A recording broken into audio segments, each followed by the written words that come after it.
কোনোদিন কাবাঘরের সামনে গেলে বা কোনো আত্মীয় স্বজন গেলে বলবেন, কাবাঘর দেখার সাথে সাথে প্রথম যখন কালো অংশটা চোখে পড়বে, যখন আপনি মসজিদে হেরমের গেট দিয়ে ঢুকবেন, যখন ওই Fahad gate, king Fahad gate আছে, যখন ঢুকবেন অনেক দূর থেকে কালো কালো কাবাঘরের একটু একটু দৃশ্য ভেসে উঠবে চোখের সামনে।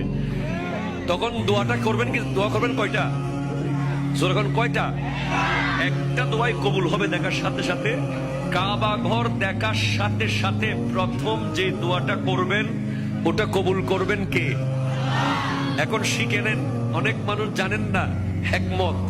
আপনি একটা দোয়া করবেন, একটাই শেষ, একটা সুযোগ পাবেন আপনি, কিন্তু আপনি এমন এক দোয়া করবেন যেন যতদিন ওখানে থাকেন প্রত্যেক দোয়া কবুল হয়ে যায়।